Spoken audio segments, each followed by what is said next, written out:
विश्व के सभी मेरे साथियों को राजरत्न अम्बेडकर की ओर से जय भीम, नमो बुद्धाय। द बुद्धानिस धम्मा के 49वें भाग में आप सभी लोगों का स्वागत है। हम लोग द बुद्धानिस धम्मा का बुक 3 यानी खंड 3 का चौथा भाग धम्म क्या नहीं है, व्हाट इज नॉट धम्म, ये पाठ हम देख रहे हैं। और आज इस भाग के दूसरे चैप्टर को, दूसरे पाठ को हम शुरुआत करने जा रहे हैं। इस पाठ का नाम है, इंग्लिश में मैं पहले ये पाठ का नाम आप लोगों को बताता हूं, फिर हिंदी में हम लोग इसको अनुवाद करके सुनेंगे। सेकेंड चैप्टर का नाम है belief in Ishwar bracket God is not essentially part of Dhamma. ईश्वर में या भगवान में विश्वास रखना, विश्वास करना एसेंशियली का मतलब अनिवार्य रूप से धम्म का भाग नहीं है, धम्म नहीं है। भगवान में, ईश्वर में विश्वास रखना अधम्म है।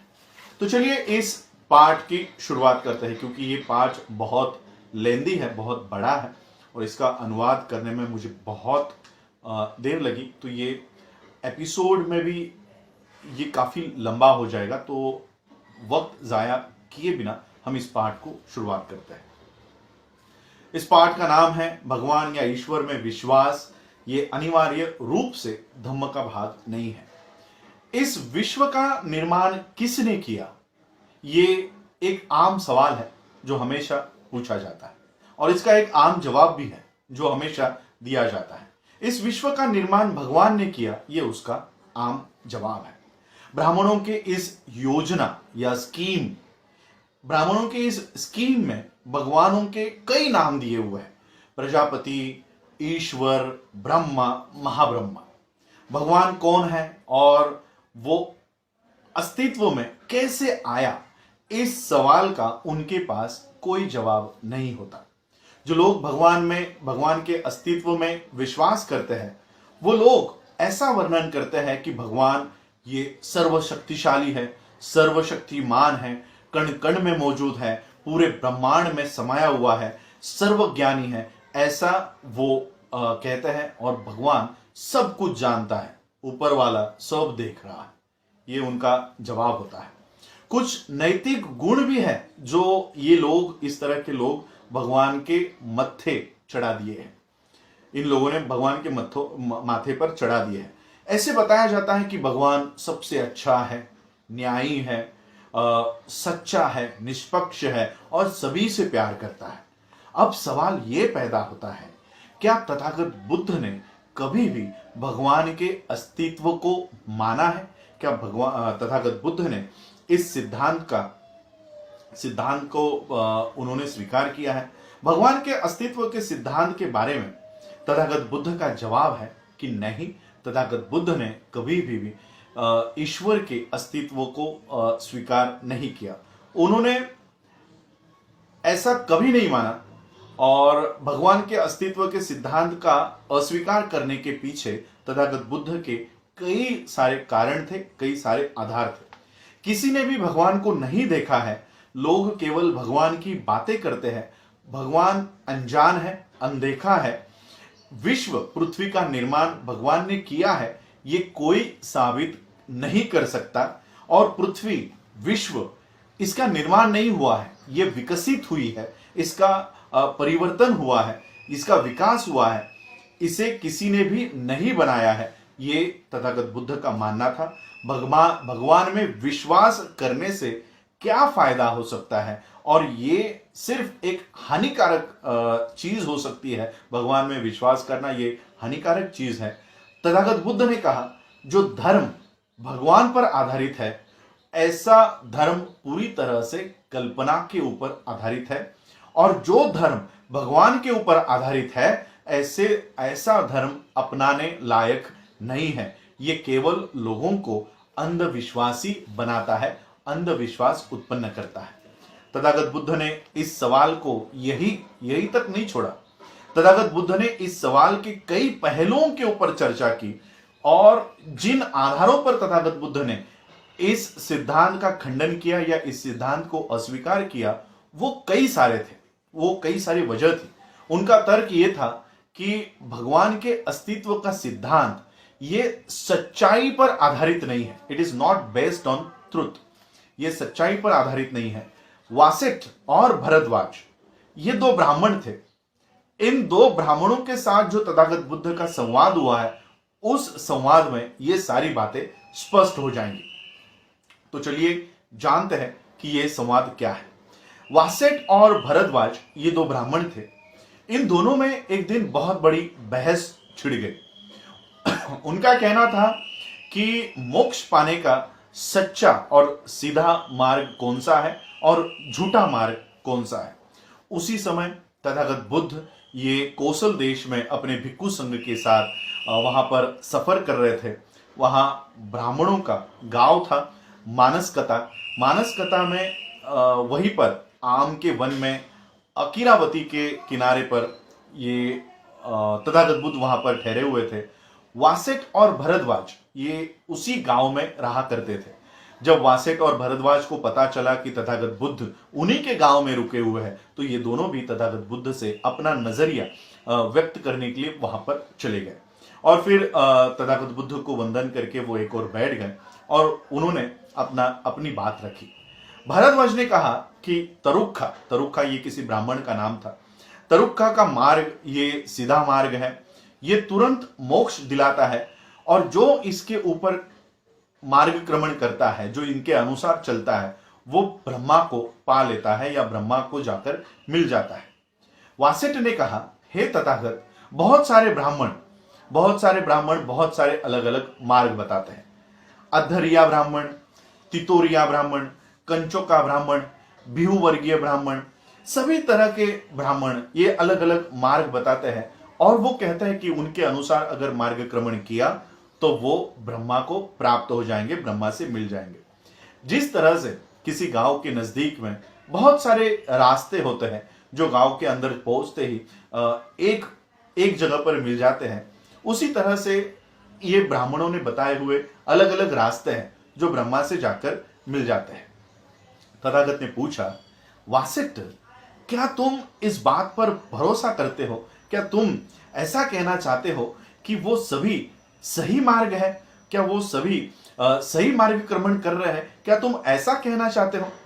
तो वासिष्ठ ने कहा कि हाँ, मैं बिल्कुल ऐसा ही कहना चाह रहा हूं। तथागत ने कहा, लेकिन वासिष्ठ, जो ब्राह्मण तीनों वेदों में माहिर है, क्या उनमें से किसी एक ब्राह्मण ने भी ब्रह्मा को देखा है? जो ब्राह्मण तीनों वेदों में माहिर है, क्या उन ब्राह्मणों के गुरुओं में से किसी एक भी गुरु ने ब्रह्मा को देखा है? तो वासिष्ठ ने जवाब दिया, नहीं, कभी भी नहीं।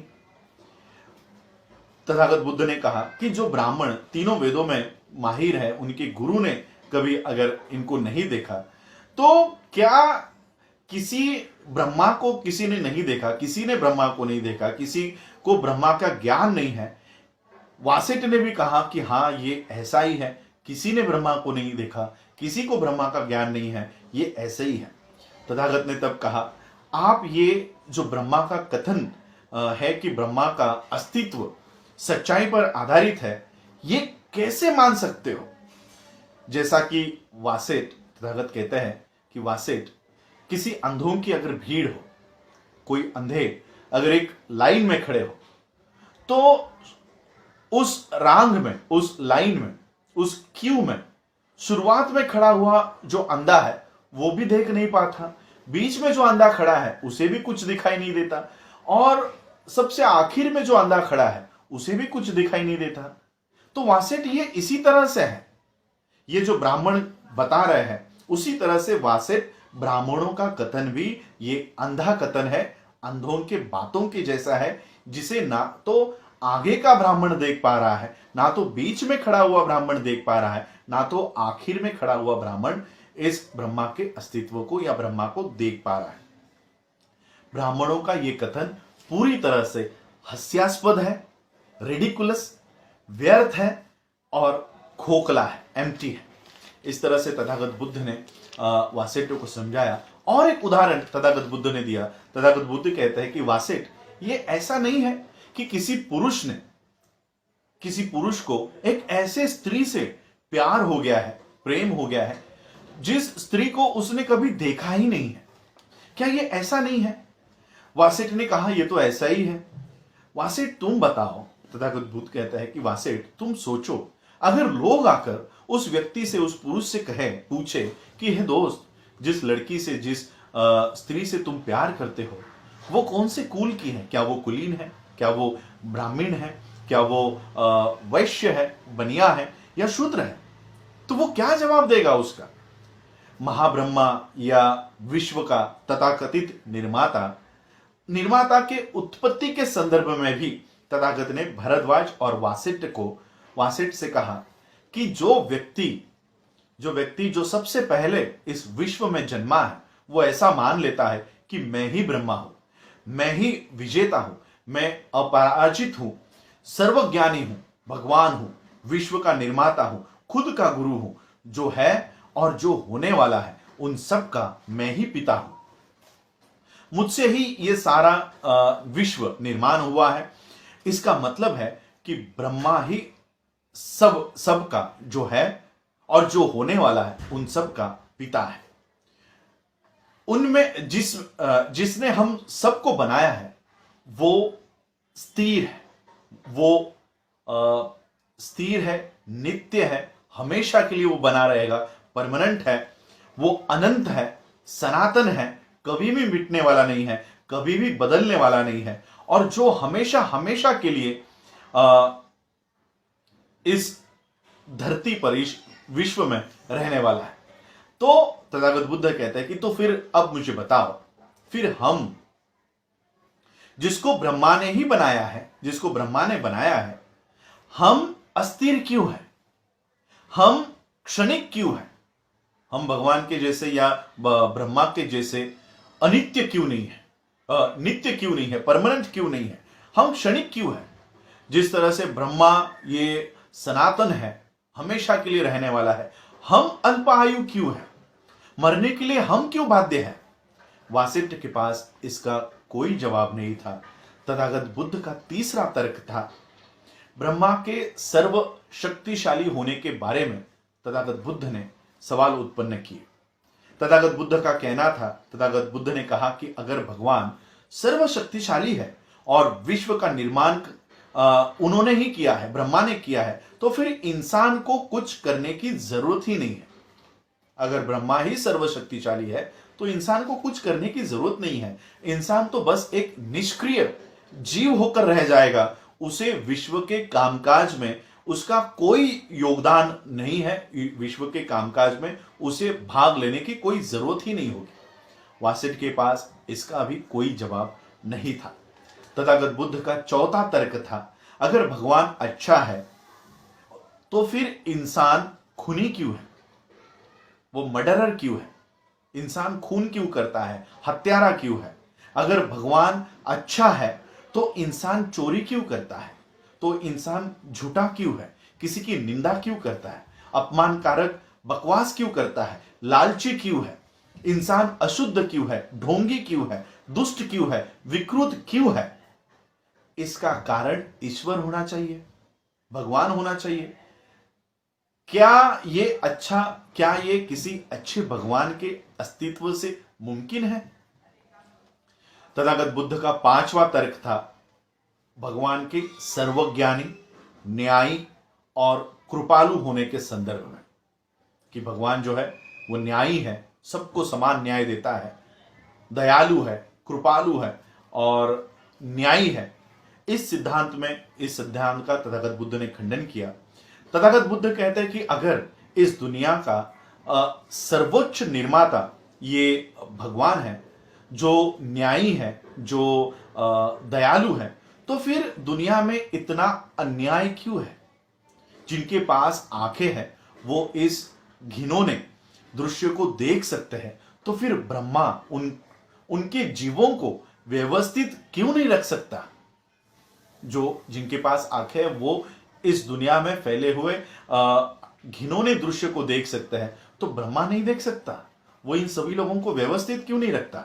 अगर उसकी ताकत इतनी विशाल है कि कोई उसे रोक भी नहीं सकता, तो फिर उसके हाथ लोगों को आशीर्वाद देने में कम क्यों पड़ जाते हैं? तथागत बुद्ध ने यह तर्क दिया, उसके निर्माण किए हुए जीवों को दुख सहन करने के लिए यह भगवान, यह ब्रह्मा क्यों छोड़ देता है? वो सभी को खुशियां प्रदान क्यों नहीं करता? सभी के जीवन को आनंदित क्यों नहीं करता? दुनिया में इतना भ्रष्टाचार क्यों है? झूठापन क्यों है? अज्ञान क्यों है? ये सारा इतना प्रबल क्यों हो गया है? झूठ की सच्चाई पर जीत क्यों हो जाती है? हमेशा झूठ क्यों जीत जाता है? सच को पराजित क्यों होना पड़ता है? सच और न्याय क्यों विफल हो जाता है? मैं तुम्हारे ब्रह्मा को सबसे बड़ा अन्यायी मानता हूं, जिसने गलत लोगों को पनाह देने के लिए यह दुनिया बना दी है। अगर ऐसा कोई सर्वशक्तिमान भगवान है जो सभी जीवों में सुख और आनंद पैदा करता है, जो उनसे कुशल और अकुशल कर्म करवाता है, तो ऐसा भगवान सिर्फ पाप से ही कलंकित है। ऐसा भगवान सिर्फ पाप ही करता है। या तो मनुष्य भगवान के मर्जी के अनुसार काम या कार्य नहीं कर रहा, या भगवान या ब्रह्मा न्यायी नहीं है, वो अंधा है। तथागत ने ईश्वर के अस्तित्व के सिद्धांत का अगला तर्क यह दिया कि इस सवाल पर चर्चा ही नहीं करनी चाहिए। भगवान के अस्तित्व पर, भगवान है या नहीं है, इसके ऊपर हमको कोई चर्चा ही नहीं करनी चाहिए। उनके अनुसार धर्म का केंद्र, किसी भी धर्म का केंद्र, यह भगवान नहीं होना चाहिए। किसी भी धर्म का केंद्र इंसान और भगवान के रिश्ता या भगवान का नाता नहीं होना चाहिए। किसी भी धर्म का केंद्र ये या उद्देश्य ये एक इंसान का दूसरे इंसान के प्रति व्यवहार इतना ही होना चाहिए, ताकि सभी मनुष्य ये सुखी रह सके, आनंदित रह सके। तथागत बुद्ध के अस्तित्व के विश्वास रखने का विरोध करने के कुछ और कारण भी थे।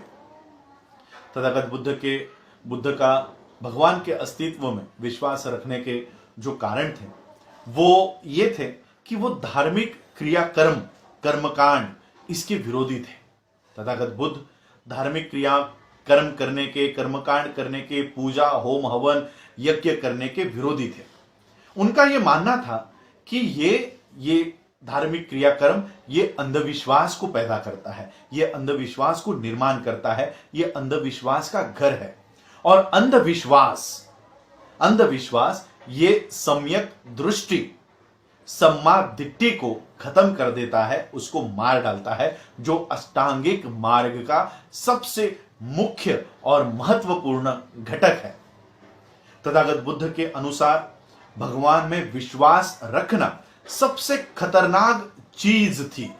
भगवान में विश्वास ये पूजा और प्रार्थना को पैदा करता है, पूजा और प्रार्थना को जन्म देता है। और पूजा और प्रार्थना ये किसे जन्म देती है?